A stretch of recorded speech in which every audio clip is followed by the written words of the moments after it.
Assalamualaikum warahmatullahi wabarakatuh. Eh, saya Kang Adam dan sebetulnya bertiga ya Kang Adam sama siapa Iya satu lagi Kang bertiga, Adam Pak Haji Hilmi. yang baru gabung katanya. Saya Hilman. Eh, di sini kami akan sedikit mengupas atau nanti lebih banyak sharing diskusi tentang teori konflik dan penerapannya dalam mempelajari hukum. Eh, Pertama pengertian hukum secara umum. Secara sederhana, konflik ialah pertentangan, pertikaian, persengketaan, perselisihan, dan percekcokan. Secara sosiologis, konflik diartikan sebagai suatu proses sosial antara dua orang atau lebih, di mana salah satu pihak berusaha menyingkirkan pihak lain dengan menghancurkan atau membuatnya tidak berdaya. Konflik merupakan gejala sosial yang serba hadir dalam kehidupan sosial, sehingga konflik bersifat inheren. Artinya konflik akan senantiasa ada dalam setiap ruang dan waktu, di mana saja dan kapan saja. Dalam pandangan ini, masyarakat merupakan arena konflik atau arena pertentangan dalam integrasi yang senantiasa berlangsung.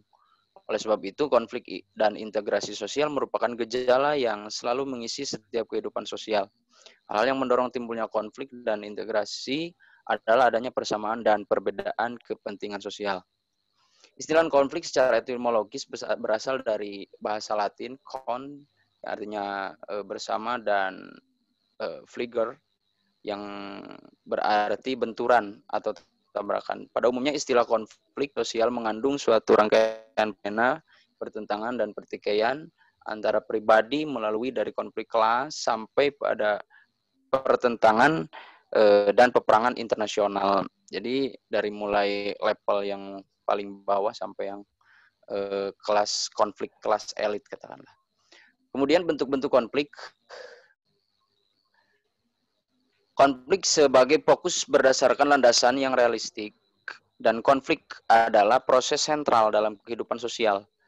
Salah satu bentuk terjadinya konflik adalah karena ketidakseimbangan antara hubungan manusia, seperti dalam aspek sosial, aspek ekonomi, bahkan dalam aspek kekuasaan.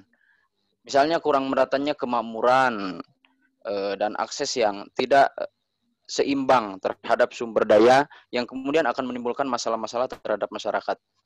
Konflik dapat juga terjadi karena adanya mobilisasi sosial yang menumpuk keinginan yang sama.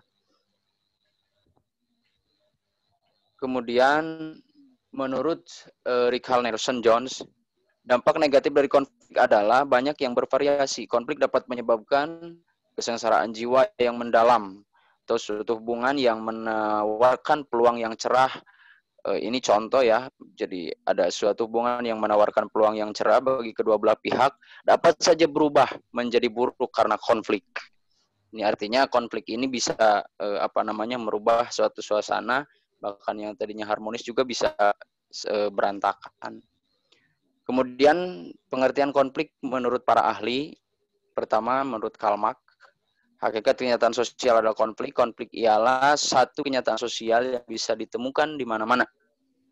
Konflik sosial adalah pertentangan antara segmen-segmen masyarakat untuk memperebutkan aset-aset yang bernilai. Jenis dari konflik sosial ini bisa bermacam-macam, yakni konflik antara individu, konflik antara kelompok, dan bahkan konflik antar bangsa. Tapi bentuk konflik yang paling menonjol menurut Karl Marx adalah konflik yang disebabkan oleh cara produksi barang-barang material. Kemudian dua, menurut Surjono Sukanto. Surjono Sukanto bahwa konflik adalah pertentangan atau pertikaian suatu proses yang dilakukan orang atau kelompok manusia menentang pihak lawan yang disertai ancaman dan kekerasan. Oleh karena itu, konflik diidentikan dengan tindakan kekerasan. Kemudian menurut Daniel Webster, mendefinisikan konflik sebagai berikut, yaitu pertama, persaingan atau pertentangan antara pihak-pihak yang tidak cocok satu sama lain. Dua, keadaan atau perilaku yang bertentangan, misalnya pertentangan pendapat, tingkat. Kemudian perselisihan akibat kebutuhan, dorongan, keinginan, atau tuntutan yang bertentangan. Untuk selanjutnya akan dipresentasikan oleh Kang Adam. Silakan Kang Adam. Ya langsung saja. Menurut Rob Dahendrop, membahas suatu tendensi yang melekat pada konflik di dalam masyarakat, kelompok-kelompok yang memegang kekuasaan akan memperjuangkan kepentingan-kepentingannya, dan kelompok yang tidak memiliki kekuasaan akan berjuang, dan kepentingan-kepentingan mereka sering berbeda, bahkan saling bertentangan. Cepat atau lambat, menurut Dahendrop, di dalam beberapa sistem yang kekuasaannya kuat, mungkin secara cermat membuat kubu keseimbangan antara kekuasaan dan perubahan oposisi. Dan masyarakat berubah. Jadi konflik adalah kekuasaan yang kreatif dari sejarah manusia. Penerapannya dalam pembelajaran hukum. Konflik merupakan sebuah fenomena sosial dan itu merupakan kenyataan bagi setiap masyarakat dan merupakan gejala sosial yang akan hadir dalam kehidupan sosial. Sehingga konflik bersifat inherent, yang artinya konflik akan senantiasa ada dalam setiap ruang dan waktu. Di mana saja dan kapan saja. Konflik sosial merupakan bagian dari pertentangan antara segmen-segmen masyarakat untuk merebut aset-aset yang bernilai. Bentuk dari konflik sosial itu bisa bermacam-macam, yakni konflik antar individu, kelompok, atau bangsa. Marx mengatakan bahwa potensi-potensi politik terutama terjadi dalam bidang perekonomian, dan ia pun memperlihatkan bahwa perjuangan atau konflik juga terjadi dalam bidang distribusi prestis atau status dan kekuasaan politik. Upaya-upaya untuk mengatasi konflik, yakni bentuk penyelesaian konflik yang lazim dipakai, konsoliasi, ada mediasi, arbitrasi, koersi, paksaan, detente. Urutan ini berdasarkan kebiasaan orang mencari penyelesaian suatu masalah, yakni yang tidak formal lebih dahulu, kemudian cara yang formal jika cara pertama membawa hasil. Terima kasih.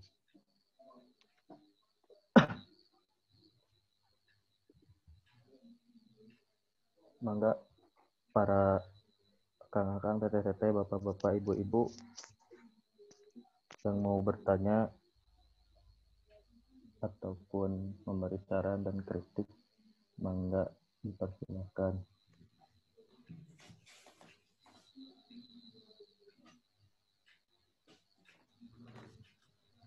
Udah, Pak?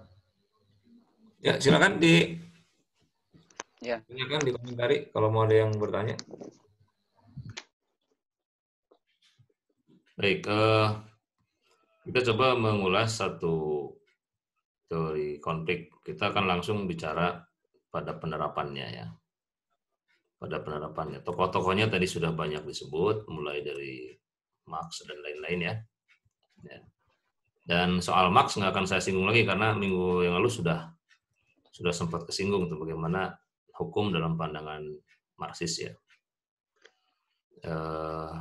Cara pandang lain dari melihat hukum ya, menurut teori konflik nih, ya menurut teori konflik bahwa masyarakat itu dianggap terdiri atas kumpulan orang dan kelompok yang memiliki karakter berselisih, ya, dan bertikai, ya. Kemudian baik secara langsung maupun tidak lah ya, maupun perselisihannya itu diam-diam, mau konflik yang rendah, yang adu mulut ya, cekcok sedikit gitu, ataupun yang sampai konflik dalam skala yang lebih dalam bentuk kekerasan, ya. Nah, konflik-konflik itu, perselisihan dan pertikaian itu sebenarnya dilestarikan oleh masyarakat sendiri, ya, oleh masyarakat sendiri. Sementara ketertiban, ya, jadi kalau konflik atau perselisihan dan pertikaian itu dibuat oleh masyarakat, ya. Jadi teori konflik itu melihat pada dasarnya masyarakat itu konflik aja gitu ya. Itu teori konflik dalam melihat menurut teori konflik masyarakat itu begitu. Ya.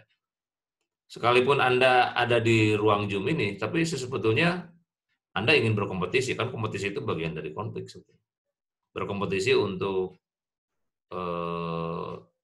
menjadi orang yang terbaik misalnya di kelasnya atau di angkatannya atau di antara teman-temannya, kan itu bentuk lain dari konflik, kompetisi kan. Kompetisi itu bersaing kan, bersaing. Nah, persaingan itu bagian dari konflik yang soft ya, konfliknya yang soft.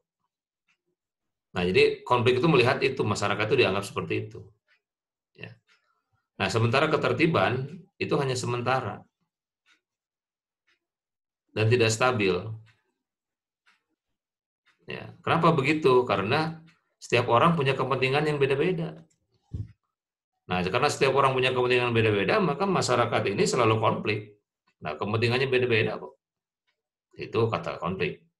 Ya.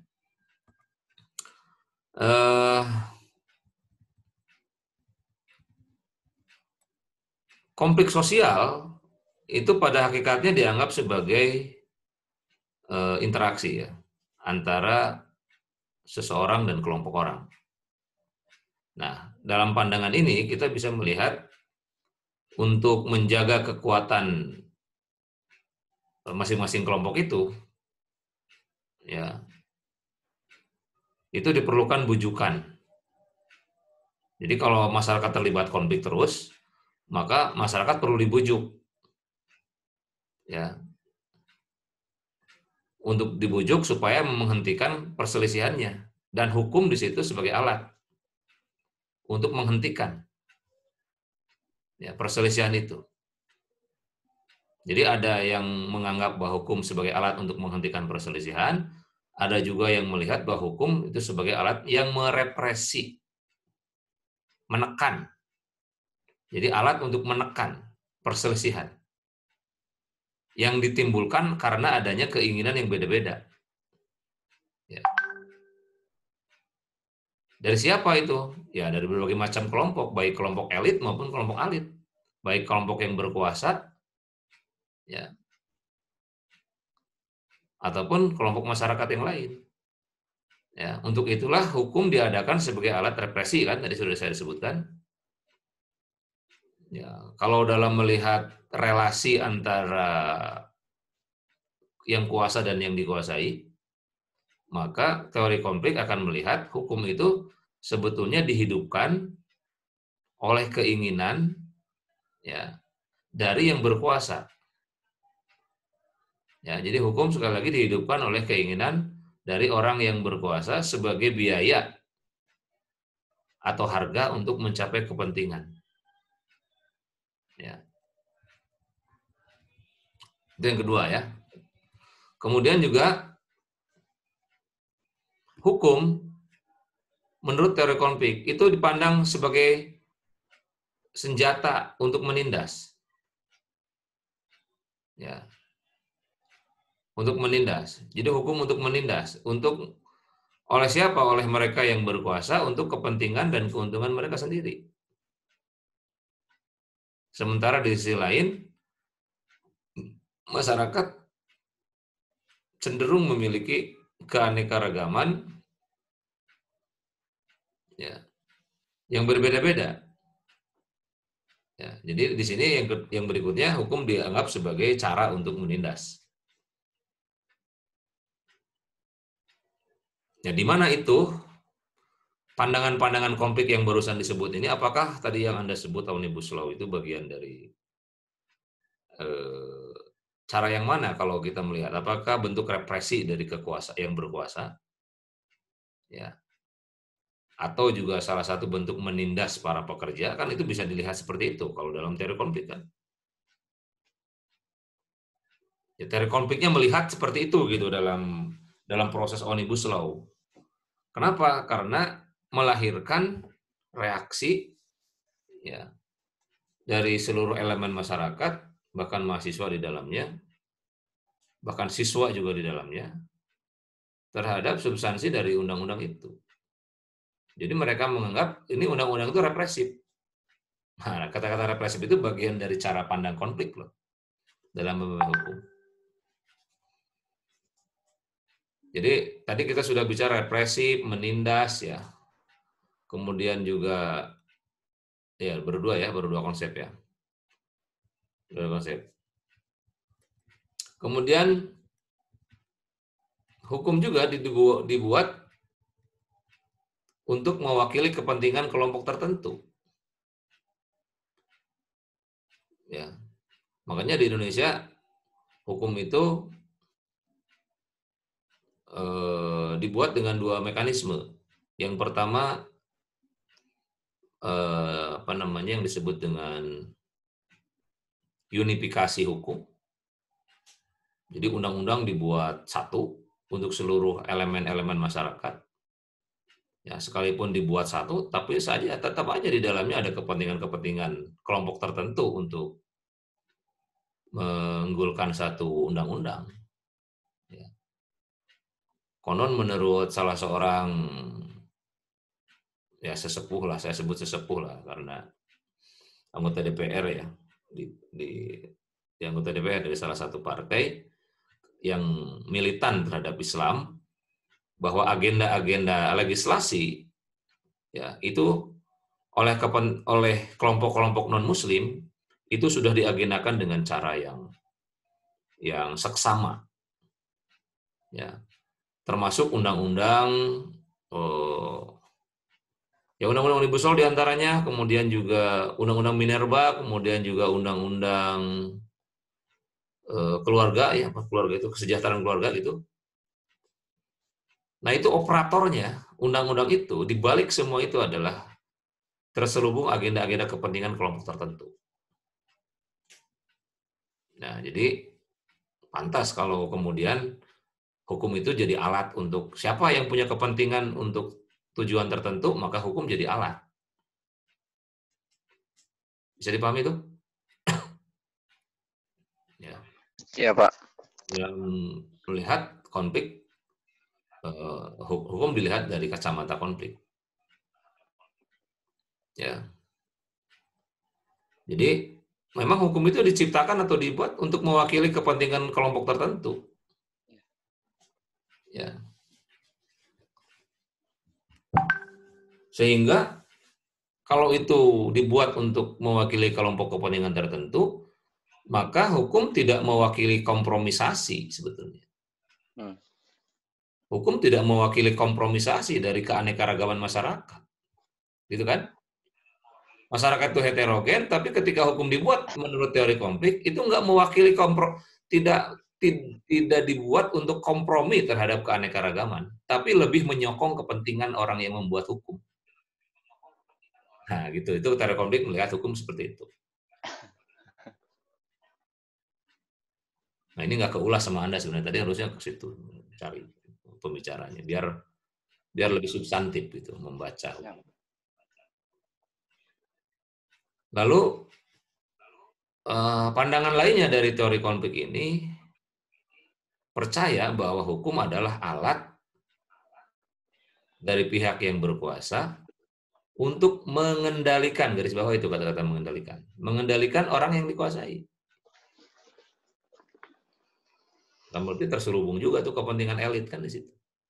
Karena mengendalikan. Undang-undang Omnibus Law diciptakan juga untuk mengendalikan jelas. Apakah di situ ada unsur represif? Ya, kalau menurut teori konflik iya. Ada unsur kepentingan banyak. Ya. Ada unsur kepentingan banyak di situ. Nah, jadi hukum akan selalu berpihak pada siapa? Pada kekuasaan. Kenapa? Karena hanya dibuat oleh segelintir orang yang berkuasa. Nah, jadi dalam perspektif, dalam pernyataan yang terakhir tadi, kalau kita ingin melihat Undang-Undang Omnibus Law, kenapa Undang-Undang Omnibus Law itu diprotes banyak orang? Karena dibuat oleh segelintir orang. Siapa itu? Para elit. Para elit, ya para elit. Anggota DPR. Ya. Sekalipun prosesnya, itu kan melibatkan banyak orang, iya. Tapi tetap penentu akhirnya adalah kelompok mereka itu. Dan ketika undang-undang itu jadi, ya, undang-undang Omnibus Law jadi nih, yang prosesnya memakan waktu yang lama dan biaya juga nggak murah tuh, undang-undang itu dibuat. Lalu dibawalah ke Mahkamah Konstitusi. diajukan judicial review. Undang-undang yang dibuat berdarah-darah itu bisa lenyap satu pasal, bahkan undang-undang itu, oleh 9 orang hakim di Mahkamah Konstitusi. Hebat nggak tuh negara kita ini? Ya. Jadi 9 orang bisa menganulir salah satu pasal yang sudah dibuat dalam peraturan perundang-undangan yang dibuat oleh ratusan orang tuh di DPR. Atau juga ribuan orang yang terlibat dalam proses sebelumnya. Nah, jadi kenapa suatu undang-undang tidak bisa ditegakkan? Kenapa suatu undang-undang nggak bisa diterima? Nah, jawabannya karena di situ ada kelompok dominan di dalam membuat undang-undang.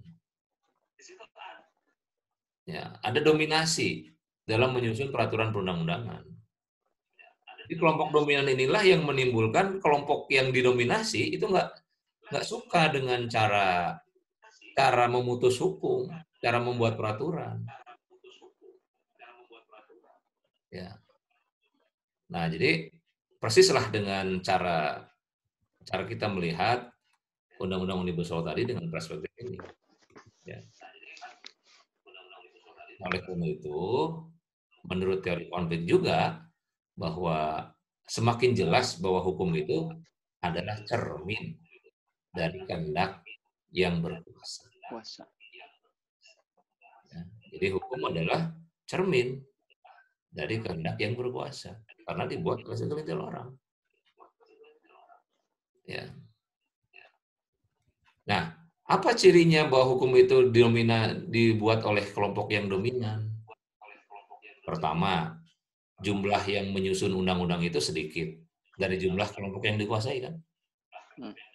Satu, untuk menunjukkan betapa hukum dalam prosesnya sebetulnya dibuat oleh kelompok dominan, kelompok yang berkuasa. Sementara yang akan dikuasai itu jumlahnya lebih banyak daripada yang kelompok kecil tadi. Dua, misalnya, memiliki kelebihan atau otoritas ya untuk memelihara dominasinya. Baik otoritas itu tercermin dari kekayaan materialnya. Ya, orang-orang DPR itu kan orang-orang kaya semua itu. Ya. Mahasiswa S2 bisa itu jadi anggota DPR tanpa berkorban dengan duitnya, nggak akan bisa. Pikiran SPPW masih bingung, dan kuota aja masih bingung. Limit. Ya. Nggak bisa, jelas itu kelompok-kelompok elit di parlemen itu orang kaya. Nah, jadi ciri dari dominasi proses undang-undang itu dibuat oleh sekelompok orang itu adalah dibuat oleh mereka yang memiliki dominasi dalam hal kekayaan. Ya. Dominasi dalam hal intelektual, dominasi dalam hal kehormatan dan lain-lain. Ya. Dua tuh. Yang ketiga, misalnya kita bisa melihat bahwa kenapa suatu produk peraturan perundang-undangan itu tidak bisa dijalankan karena ada dominasi. Ciri yang ketiga adalah kalau terjadi pertentangan, itu selalu terorganisir lebih baik daripada kelompok yang ditundukkan. Coba dilihat oleh Anda. Polisi lebih sigap, tentara lebih sigap, bom molotov, gas air mata lebih siap tuh untuk menertibkan tuh orang-orang yang keberatan dengan suatu produk undang-undang. Itu ciri bahwa produk perundang-undang itu dibuat oleh kelompok dominan. Ini yang dikritik oleh teori konflik.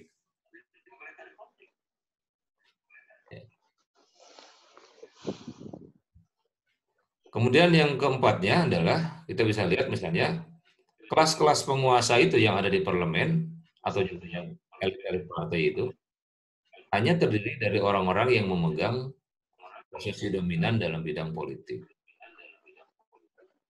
Ya tetap saja meskipun anggota parlemen itu 500 sekian jumlahnya, tapi penentunya ya ada di kingmaker dari setiap fraksi kan.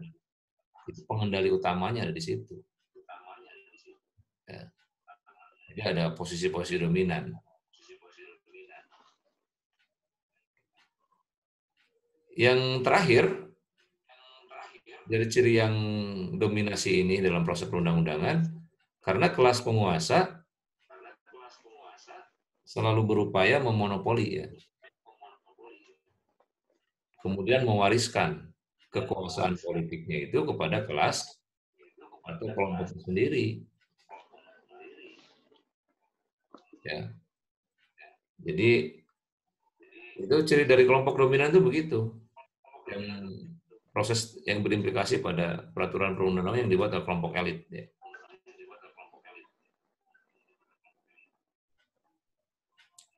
Ya, ini kalau melihat hukum dari perspektif publik ya.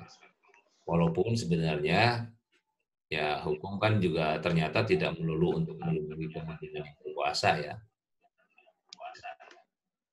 Sebab hukum juga bisa mencegah pembunuhan, ya, mengatasi pencurian, pembakaran, ya. Jadi sehingga terlalu luas lah kalau diasumsikan sebagai alat bagi pemegang kekuasaan. Ya, jadi tapi kalau konflik ya cara melihatnya kayak begitu gitu. Betul. Ya. Meskipun kita masih bantah, oh, hukum kan bisa mengendalikan, ya itu teori fungsionalisme berarti kalau itu. Itu menurut teori fungsionalisme, tapi kalau menurut teori konflik, wajah hukum kita itu ya kayak gitu tadi. Karena dinarasikan dengan teori konflik ya seperti tadi isinya, wajahnya, ya.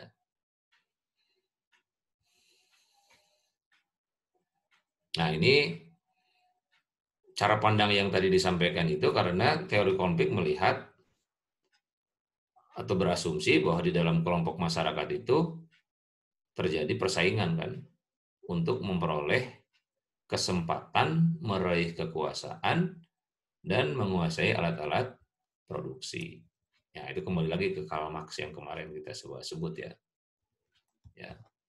Jadi mulai dari Karl Marx, Joe Simmel, Levi-Strauss, Dahrendorf ya. Itu mereka memeluk erat, itu kira-kira gitu ya. Memeluk erat cara pandang konflik kursen. Ya. Dalam memahami hukum di dalam masyarakat.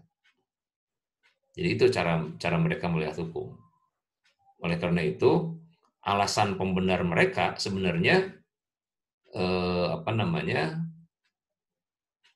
karena ada peranan dari kepentingan-kepentingan tertentu yang mendominasi ya kelompok di dalam masyarakat. Ya. Apa yang kepentingan tertentu itu yang mendominasi kelompok masyarakat, yaitu kekuatan ekonomi. Ya, kekuatan ekonomi. Jadi menurut teori konflik, produk apapun hukum yang dibuat itu selalu menguntungkan para kapitalis, para pemilik modal. Ya, entah itu undang-undang ITE kah, ya, kemudian juga undang-undang Omnibus Law lah, dan seluruh undang-undang itu selalu terkait ya untuk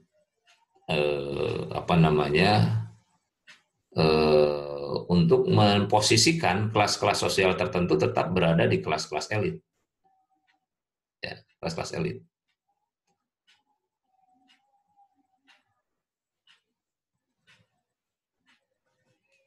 Nah, ini di Inggris misalnya ya, di Inggris ada satu kasus nih, bahwa dibuatnya undang-undang tunawisma, ya. Kenapa ada undang-undang tunawisma dibuat? Karena bersamaan dengan kebutuhan pemilik lahan ya atas buruh yang murah pada sistem perbudakan ketika sistem perbudakan runtuh di kerajaan Inggris. Ya.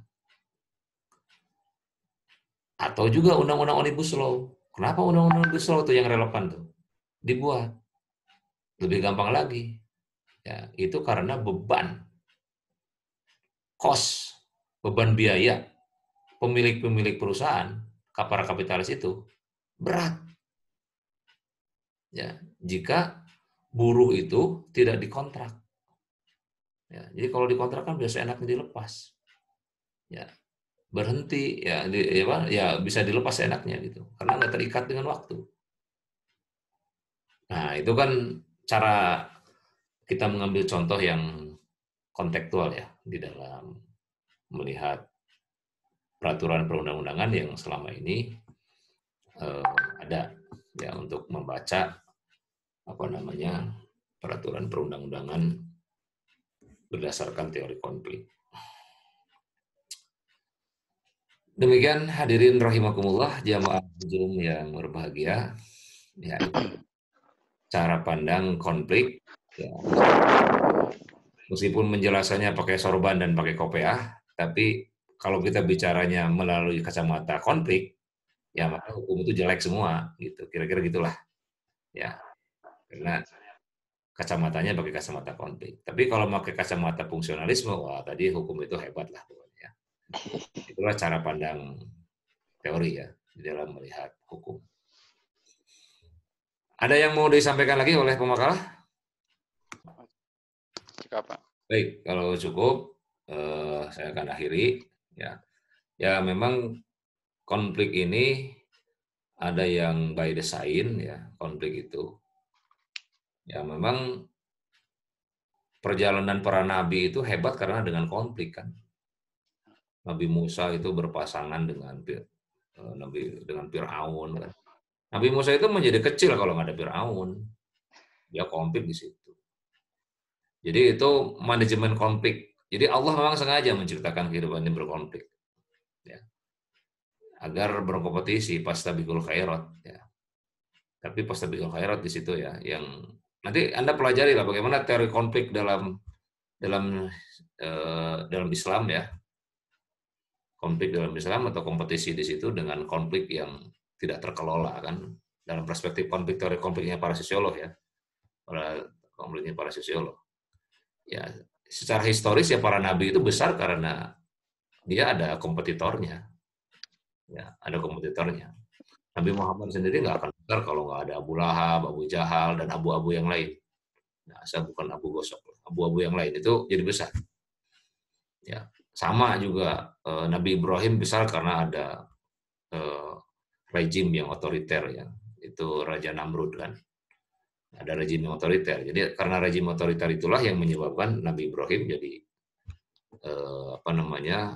disebut dengan bapaknya para nabi kan, karena dia sebagai seorang nabi yang heroik ya, membela tauhid ya di tengah manusia, banyak orang, masyarakat dan komunitas sistem sosial pada masa itu nggak ada yang satu pun berpihak kepadanya ya. Nah, jadi keren itu Nabi Ibrahim itu. Jadi Anda pun sama. Kalau Anda meyakini suatu kebenaran, do what you believe. Believe what you do. Lakukan apa yang Anda yakini dan yakini apa yang Anda lakukan. Itu cermin dari Ibrahim alaihissalam. Demikian Ibu-ibu jamaah taklim, majelis taklim, taklim sosiologi, hukum dan antropologi hukum. Kita akhiri sampai sini. Terima kasih. Wassalamualaikum warahmatullahi wabarakatuh. Waalaikumsalam warahmatullahi wabarakatuh. Waalaikumsalam warahmatullahi wabarakatuh. Waalaikumsalam.